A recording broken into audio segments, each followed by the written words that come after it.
so great to be here.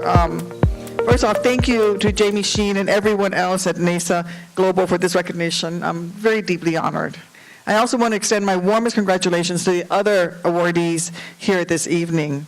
What each of you has accomplished, whether you fought for Americans on the international diplomatic stage, in Congress, in our courts, is really simply remarkable.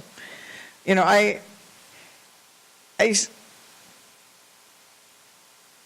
Robert, what you said about the chill that went through your spine every time you said that you represent the United States of America is, I think, what is represented in this room today. And to be part of a group of people who, as Asian Americans, are often permanently seen as the other, as the outsider. We all know this. But yet to still love this country so much and to want this nation to be successful, I think is really a driving force behind why so many of us are here tonight. You know, in my last debate, when I was running for this seat, there was at one point a discussion brought on by my opponent who questioned my Americanness. And see, on my father's side, I am the daughter of a family that has been here since the Revolution. Prior to the Revolution, my father, the Duckworths, came as indentured servants in the very early 1700s. But my mother is an immigrant who became a citizen in her 50s, who had to think long and hard before she gave up her Thai citizenship, because she was so proud to be Thai. And I remember growing up in Southeast Asia, traveling all around Southeast Asia, not fitting in there, being biracial and being seen as the American kid. And yet when I came to the States, I wasn't seen really as American as the other children. And being of both worlds, I think, became a benefit to me to be able to see the differences.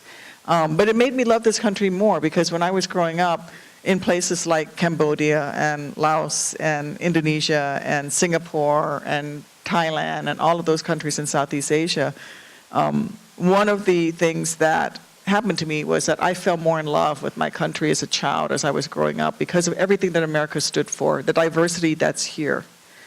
And you know, for 38 years now, I have lived my entire adult life under an oath to protect and defend this nation, the Constitution of the United States, from all enemies, foreign and domestic, to protect this country. That means something to me. The strength of this nation means something to me. And to me, the strength of this nation isn't just the tanks and the guns and the helicopters. Trust me, I think all of that stuff is sexy as hell, because I'm a helicopter pilot and I love helicopters, and the stronger and the faster, the better. But that's not the true strength of my nation. The strength of my nation lies in our role in the world, in our values, in what we represent. Yes, we are a nation of immigrants.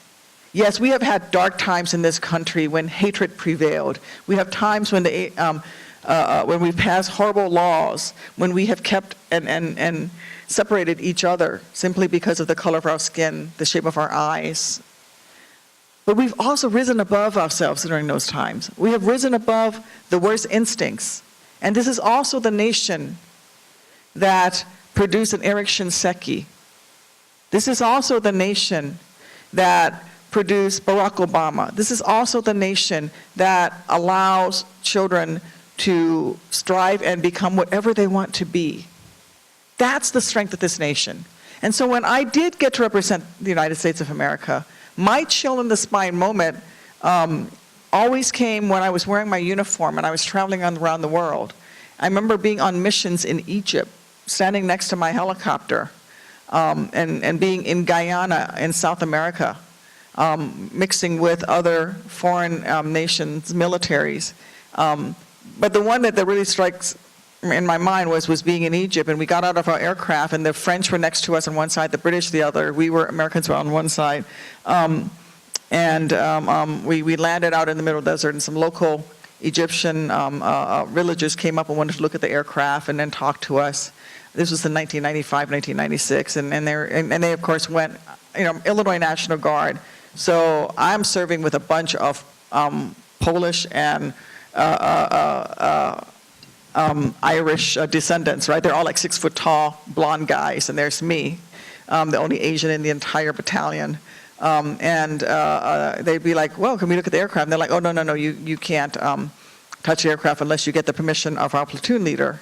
And they're like, well, who's your platoon leader? I'm like, well, she is. And they're like, the little Asian girl? That's the platoon leader of this group? You know, and that happened when we went to Iraq. And that was the chill in my spine that you can have an improbable life in this country, and you can come from food stamps like I did, and you can rise, and you can, it's on you. It's on your hard work. It's on what you do.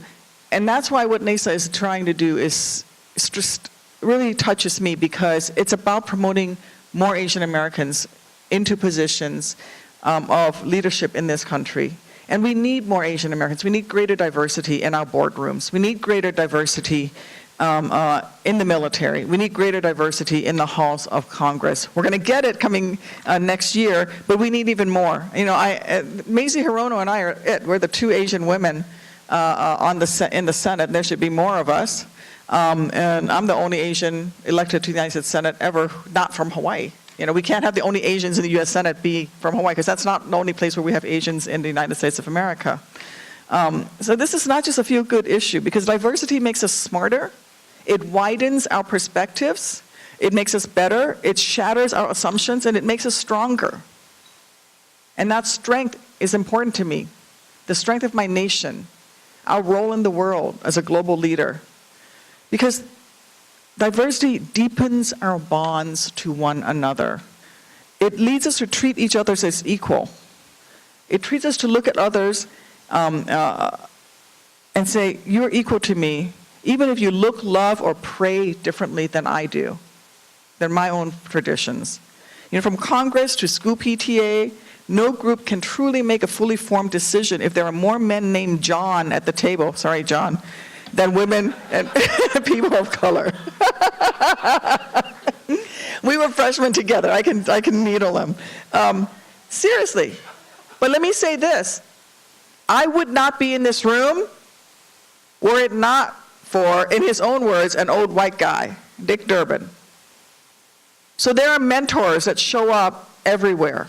And that's the point about diversity. Because it's not just about us Asians getting into the halls of power and being mentors to other Asians. It's about Asians getting into the halls of power and mentoring people from all backgrounds, so that the young men who work for you named John can see that it is perfectly normal to have an Asian woman to be the leader, to be the CFO.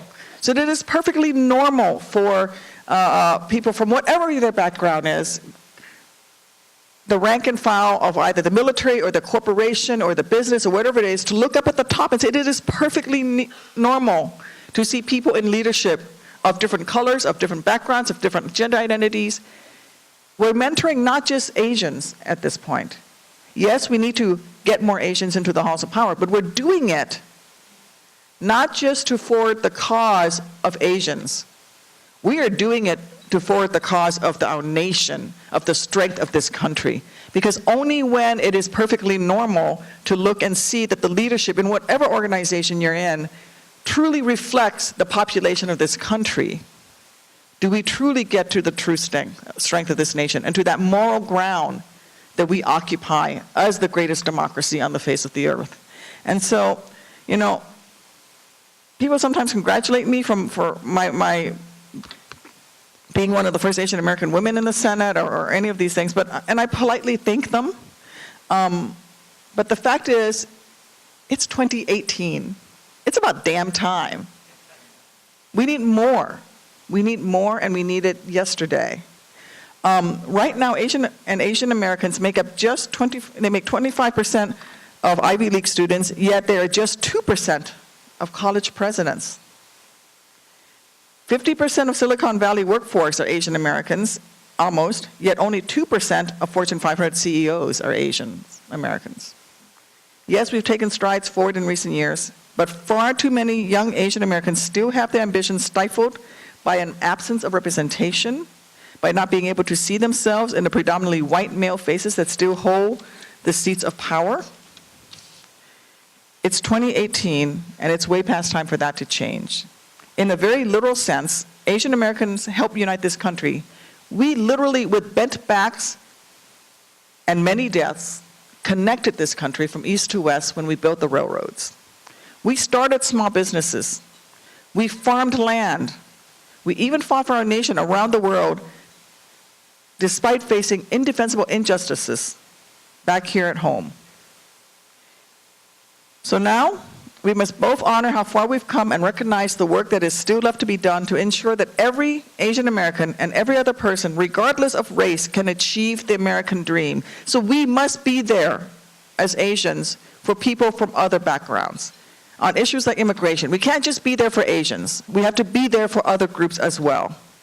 We want people to be able to see themselves in boardrooms or operating rooms, on the movie screen, or in the hallowed halls of Congress.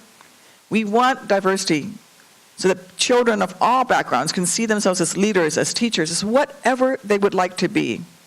So if I had one piece of advice for young folks I see in my offices and in the audience tonight, it's this: don't be afraid to put yourself out there, to speak louder than you're told you should, to demand a greater voice in this country and its future, because we'll only break through that glass ceiling when our voices are heard.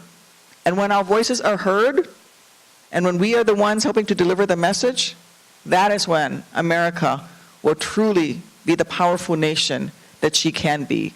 Because unless we have the seat at the table, unless we are there in those halls of power, this nation will still have yet more greatness to achieve. And I want us to be the strongest nation on the face of the earth, to continue our leadership in the world, because I think we've been good to the world. Our values of democracy and freedom of religion, freedom of press, the things that America stands for, is important not just for us, but for the world as well. And so events like tonight and organizations like naisA bring us one step closer to that better, more equal future, not just in this country, but on a global stage. And thank you for what you do. And thank you again for this honor. It really is a privilege to be here. Thank you.